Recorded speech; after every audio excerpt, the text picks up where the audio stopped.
नमस्कार, मी Sidhu DSP kitchen मध्ये आपल्या सर्वांचं स्वागत करतो. तर आज आपण नांदेड येथील विसावा उद्यानामध्ये आलेलो होतो.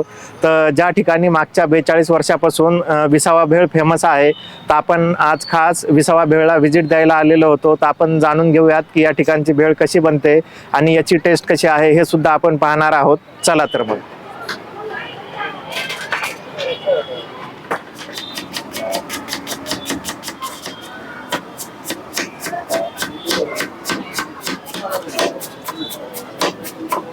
ही जी भेळ आहे ना, ह्या भेळखाता जे मुरमुरे लागतात ना, हे नांदेडलाच बनवले जातात आणि तेच मुरमुरे मी भेळला वापरतो. ज्यावेळेस माझी भेळ 50 पैशाला होती तेव्हापासून हाच मुरमुरा, चवदार मुरमुरा हा आहे नांदेड करता.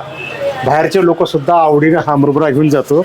आणि हा जो चिवडा आहे, ह्या चिवड्याकरता सुद्धा मी हाच मुरमुरा वापरतो. शेंगदाणे टॉपचे आणि तिथून मला त्याला लागणारे पोहे, लागणारा मसाला, अंबारी मसाला, अंबारी मिरची हेच वापरतो. बाकी मी मार्केटमधलं कुठलंच वापरत नाही.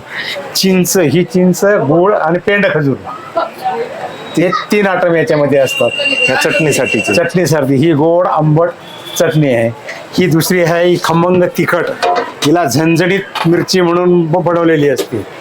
ज्याला जसं पाहिजे तसं आम्ही बनवून देतो. म्हणजे मिडियम ग्राहकांना तिखट त्यांच्या चवीनुसार प्रत्येकाची भेळ वेगळी वेगळी बनवली जाते. अशी ही विसावा गार्डनची भेळ आहे. आपण कधी केलेली आहे इथं? मी 1979 ला गेलेली आहे. तर मग ज्यावेळेस आपण सुरुवात केली तर हे भेळचे रेट जे होते तर ते काय होते आणि आज आपण केवढ्याला देतो? ज्यावेळेस चालू केलं त्यावेळेस 50 पैशाला भेळ होती. त्यावेळेस सगळंच मटेरियल 1 रुपयाला 8 किलो कांदे, कोथिंबीर 1 रुपयाला 5 किलो 6 किलो, गूळ 2 किलो 3 किलो, त्यावेळेचे रेट तसे होते. त्या रेटनुसार मला ते रेट ठेवून ते द्यावं लागत होते आणि मला मटेरियल तसंच मिळत होतं. आणि मग आजच्या घडीला आपले काय रेट आहेत आता? आजच्या घडीला सगळंच रेट वाढलेले आहेत ना. शेंगदाणा तेल वाढलेलं आहे, बेसन वाढलेलं आहे. तिथे शेंगदाणा 135-40 रुपये. तापताच माल घ्यावा लागते, तापताच खाऊ द्यावा असं आहे. बाकी असं आयरा गरमाला आणून मी वापरत नाही. 500 रुपये किलोचा जिरा असला तरी 500 रुपये किलोचा जिरा आणावा लागतो. जर कोथिंबीर 200 रुपये किलो झाली तर 200 रुपये किलोचीच कोथिंबीर आणायची, तीच खाऊ घालायची. गिरायकाने मागितली तेवढीच द्यायची, कमी द्यायची नाही. मग कांदा 60 रुपये किलो जरी असला तरी क्वांटिटी तेवढीच द्यायची, कांद्याची, कोथिंबीरची. भेळचे रेट सांगा म्हणजे आपण किती? 30 रुपये प्लेट आता विकतो मी. ओके. मसाला चिवडा आहे तो भी खमंग आहे.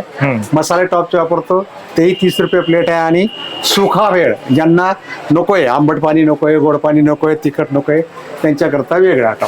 प्रत्येकाला ज्याला कांदा नको, कोणाला कोथिंबीर नको, अशा पद्धतीने भेळ बनवतो. दुपारी 4ला येतो.